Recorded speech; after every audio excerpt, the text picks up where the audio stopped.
बहुत बहुत साल पहले प्राचीन भारत में एक महान वीर राजा रहते थे, राजा कर्ण। वे अपने अद्भुत दान के लिए प्रसिद्ध थे और सूर्य देव के परम भक्त थे। हर सुबह जब सूरज उगता था, राजा कर्ण नदी के जल में खड़े होकर आंखें बंद कर सूर्य देव को प्रणाम करते थे। वो कहते थे, हे सूर्य देव, आप प्रकाश देते हैं, जीवन देते हैं। आपकी कृपा से ही धरती पर अन्न उत्पन्न होता है और जीवों का पालन होता है।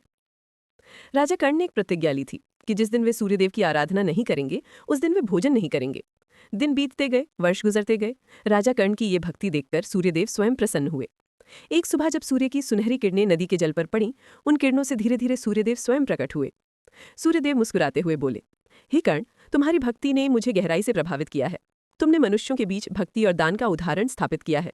मैं तुम्हें आशीर्वाद देता हूँ, तुम्हारे राज्य में कभी अन्न की कमी नहीं होगी और सूर्य की तरह तुम्हारा नाम सदा उज्जवल रहेगा। राजा कर्ण ने झुककर सूर्यदेव को प्रणाम किया। उस दिन से उन्होंने अपने प्रजाजनों को सिखाया कि सूर्योदय और सूर्यास्त के समय सूर्यदेव को प्रणाम करो और कृतज्ञता व्यक्त करो, क्योंकि सूर्य ही जीवन, प्रकाश और शक्ति का स्रोत है। धीरे धीरे ये परंपरा पूरे भारत में फैल गई और आज भी करोड़ों लोग छठ मैया का व्रत रखते हैं। नदी के जल में खड़े होकर सूर्यदेव को अर्घ्य अर्पित करते हैं।